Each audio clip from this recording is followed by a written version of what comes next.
Well, hey folks, it's your old pal King Waspinator. Welcome back to Total Party Skills. I want to talk a little bit about apocalypse fiction. Apocalypse fiction has been an aspect of human culture for a long time, and there could be a variety of reasons for it. Some of it being, the generationally passed along memories of things from the forgotten ages of histories of great floods and fires and the ice ages and all that kind of stuff. That just kind of got encoded into some of our most basic mythological storytelling and has echoed on down through the years. If you're maybe a bit more high-minded about human nature, it could even be some sort of subconscious recognition on some level that we see ourselves as being an apocalyptic event on this earth, which is in itself kind of interesting in that we're one of the very few that can be provably determined to have been an apocalyptic event on a global scale that was generated by nature itself and not a rock falling from the sky or a gamma ray burst or massive volcanic activities and all that other kind of stuff. We hold a unique position, and we've been instruments of enforced change upon the landscape going a long way back. There's repercussions to even practicing the most basic kind of horticulture. There's repercussions to running whole herds of mammoths off cliffs, and so on and so forth. The most basic form of agrarian farming is actually slowly terraforming the landscapes of entire continents, and that's been going on for at least 7,000 years, maybe slightly longer. There's debate about exactly when that all started and exactly where. We might have just undergone our fourth apocalypse. We've been through three. We tend not to really think of them almost as apocalypses because our stories have turned the idea of the apocalypse into this big, flashy, dramatic, action-packed, very narrative-driven a kind of event that we've been taught to expect is just right over the horizon, right over there, for thousands of years now. I mean, it even predates Christianity. Like the idea that there's some imminent universal paroxysm that's going to destroy us all has been imprinted into us for a long time. So we're always looking for it. We're always being told it's there. We're always changing the reasons. And even though we've passed through a few things that you could actually say are apocalyptic events for civilization and the growth and trajectory of the human species, after they're done, because they weren't full of seven-headed fire-breathing hydra monsters and angelic armies sweeping down from the sky on the backs of Pegasuses and shit, fighting an apocalyptic battle against Super Satan 5000. We tend to that didn't satisfy us. It wasn't what we wanted. It wasn't the big flashy thing, and so we move on and keep looking for that apocalypse. But the three that we've had, there's the concept of the Great Forgetting, which is basically a period between 5,000 to 10,000 years ago where the transition out of whatever it was that we were prior to the end of the last ice age occurred, where, with maybe the arguable exception that we probably still carry the concept of astrology through from those pre-ice age times, considering how long it would take for primitive, non-scientifically instrument-endowed human beings to actually notice the big, long 10,000-year arcs of the processions of the stars and all that kind of stuff. The last 5,000 years alone is not enough time for us to feel so imprinted to the truth of that kind of proto-science. It is probably an indication that's one of those few lingering things that come through from the time before the Great Forgetting. But around the time that the Ice Age ended and the ice sheets started to retreat from the northern hemispheres, and we started to switch over from nomadic hunting and or even settled hunting and regional horticulture and that kind of stuff, and switched over to actual agriculture and farming and the domestication of animals, is around the time that we kind of just, yeah, we forgot everything. And so that was like probably our, like you could say, our first soft apocalypse. Maybe you could point to the end of the Ice Age itself as a kind of a slow end to an era of sorts. And that could also be part of why we have this imprint in us of constantly looking for the apocalypse. The second one would probably be the Bronze Age collapse. Like a lot of these apocalypses, it didn't really you know, affect the entire world. It just kind of like, you know, affected a good chunk of humanity's civilized forward motion, let's say, which did in the end have some profound effects on the end result product we have here. The third one would be the final demise of Rome, which I probably like really wouldn't put until you had all the democratic and communist revolutions that upended the old European nobility's control over the world, after they had themselves already been responsible for destabilizing a lot of things across global civilization, just to then have their own system kind of upended by their own peasant populace through one political lens or another. That's created a massive global scale societal shift that has fundamentally changed the way that human beings regard themselves, regard their value, and operate. And just now, over the last few years, we've had a rather large social spasm. Whether or not you could say that by my definitions of these things that you could call it a fourth apocalypse is like still debatable. We've tried as hard as we've tried in a while to like actually shake the foundations of this thing we find ourselves born into and living within. And whether or not it falls down, I guess is a question really of the wisdom and craftsmanship of our ancestors, less so more than our own skill at deconstructionism, which I don't know, as I say, like with the various peaceful protests that were spanning the world a couple of years ago now, that was the moment probably where if there was going to be any sort of like global revolt against the system, that would have been it. And it didn't happen. In fact, it was kind of like subtly diverted off onto other topics, so that people wouldn't like take that brief moment where we were all forced to actually like sit in our houses and think, to like, you know, direct our anger at the people that deserve our anger. But you know, instead we were just kind of like fractured and set against each other, which is really easy because we were already, you know, being manipulated to be that way for a variety of different reasons, which I have discussed occasionally in other videos. But you know, as a culture, as a global civilization, in so many different places, we have worked ourselves into such a fever pitch of paranoia and worry and hand-wringing and fear that, like, you know, there's probably going to be long-term societal imprints that will carry forth over the decades and centuries to come, even because of these events. Doing this much damage to the economy is not like the kind of condition that normally leads to peace. However, the old MAD policy set forth in the 1950s by our old pal Kissinger still, you know, is the thing that's actually like been keeping the globe in the most peaceful state that it's been in a long time. Sure, there has always been the constant string of minor proxy wars and civil wars in various little pockets of the world. That's always been the case. I'm not sure if anyone could definitively say that there's been a period in history where there was no warfare anywhere at all at the same time for any real length of time, aside from maybe a few months to a few years. Somewhere, someone is fighting someone else, and that's always been the case. So we're always going to have our little stupid proxy wars and stuff.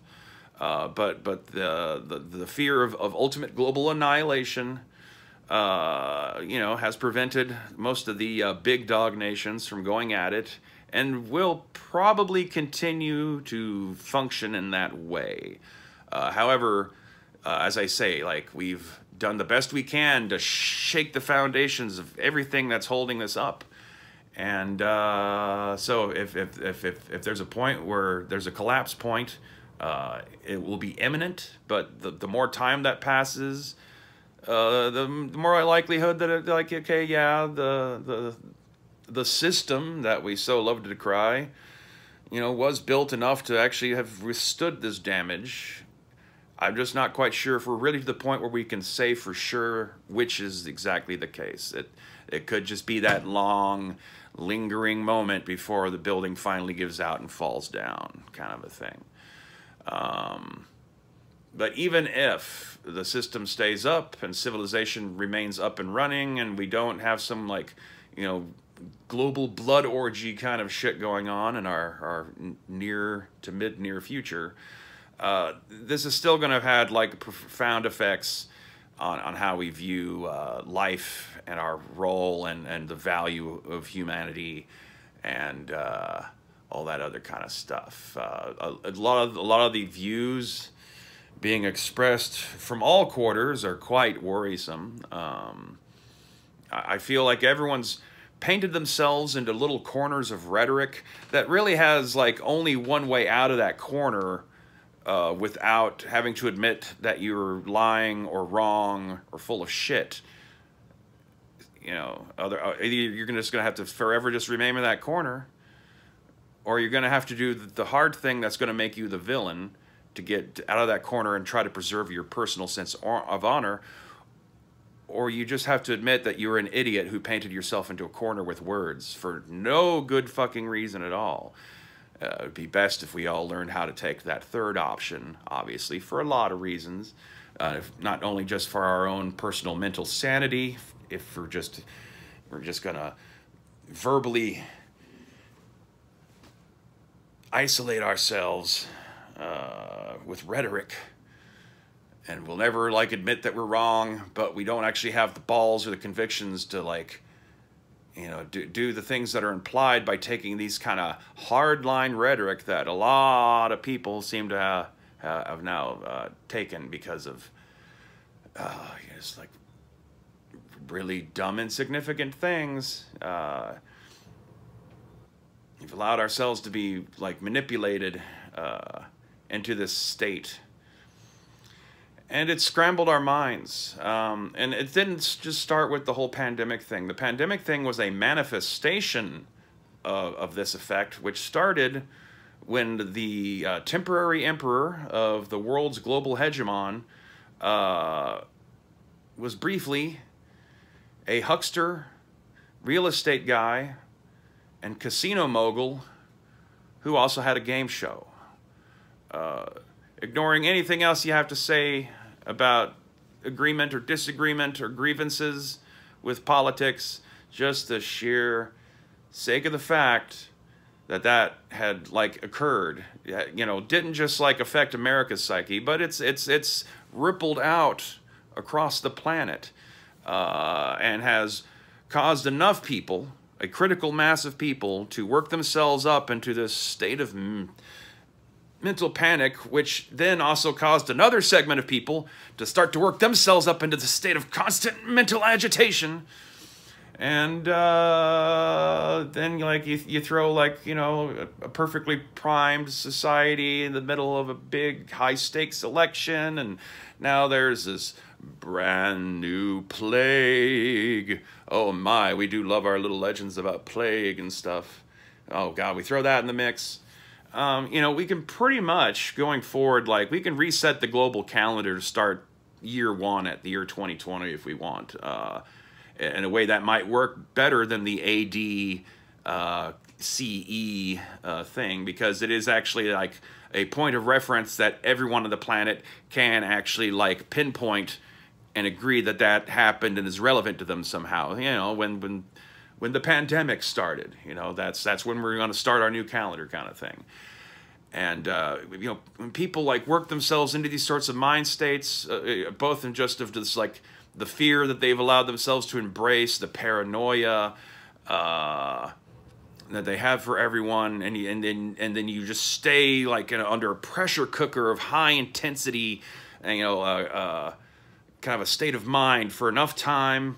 It's certainly been reinforced and exaggerated and enhanced by the way, you know, the internet algorithmically sorts us all into our own little subcategories to maximize our enjoyment of our online experience, supposedly.